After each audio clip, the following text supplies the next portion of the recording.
दुर्गा सप्तशती में टोटल 13 अध्याय हैं। दुर्गा सप्तशती में टोटल 13 अध्याय हैं और इन 13 अध्यायों में 700 श्लोक का वर्णन है और इस 700 श्लोक 3 चरित्रों में बटा है और सभी चरित्र में माँ भगवती के अलग अलग स्वरूप की व्याख्या है।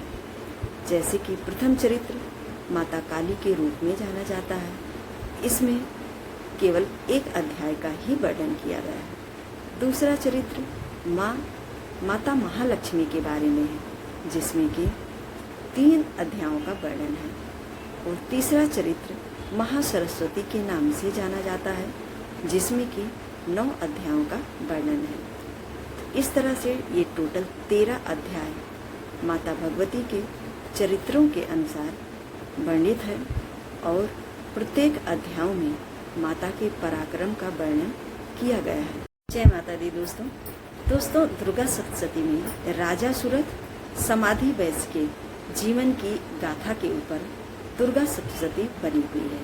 जैसे कि राजा सूरत और समाधि वैश्य दोनों मेधा ऋषि के आश्रम में पहुंचते हैं और दोनों का अलग अलग समस्या होती है।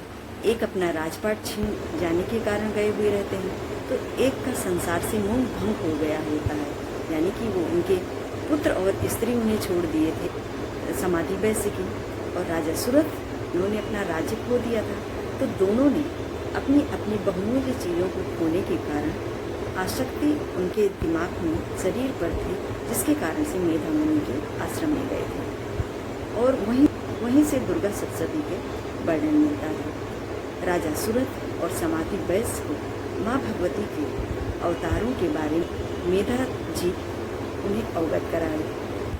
दुर्गा सप्तशती में टोटल 13 अध्याय हैं। दुर्गा सप्तशती में टोटल 13 अध्याय हैं और इन 13 अध्यायों में 700 श्लोक का वर्णन है और इस 700 श्लोक 3 चरित्रों में बटा है और सभी चरित्र में माँ भगवती के अलग अलग स्वरूप की व्याख्या है। जैसे कि प्रथम चरित्र माता काली के रूप में जाना जाता है, इसमें केवल एक अध्याय का ही वर्णन किया गया है। दूसरा चरित्र माता महालक्ष्मी के बारे में है, जिसमें कि 3 अध्यायों का वर्णन है और तीसरा चरित्र महासरस्वती के नाम से जाना जाता है, जिसमें कि 9 अध्यायों का वर्णन है। इस तरह से ये टोटल 13 अध्याय माता भगवती के चरित्रों के अनुसार वर्णित है और प्रत्येक अध्यायों में माता के पराक्रम का वर्णन किया गया है और प्रत्येक अध्यायों में माता ने सभी राक्षसों का वध किया है।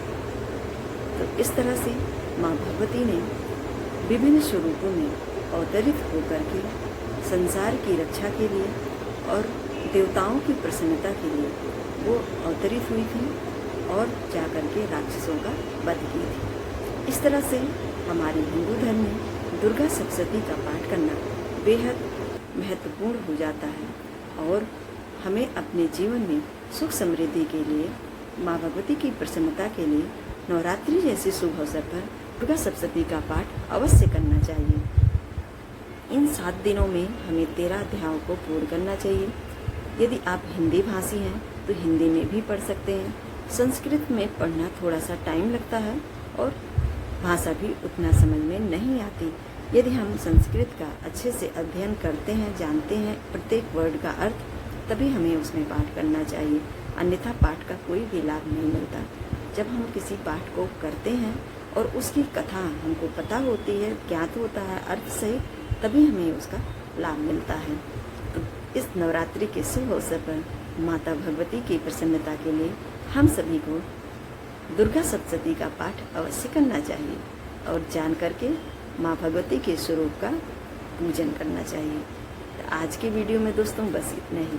हम वीडियो आप सभी को कैसे लगा कमेंट करके ज़रूर बताइएगा और चैनल पर यदि नए हो तो सब्सक्राइब भी कर लीजिए। इसी तरह की अच्छी जानकारियों के लिए हमें अपने सनातन धर्म की रक्षा के लिए। जय श्री कृष्णा, राधे राधे।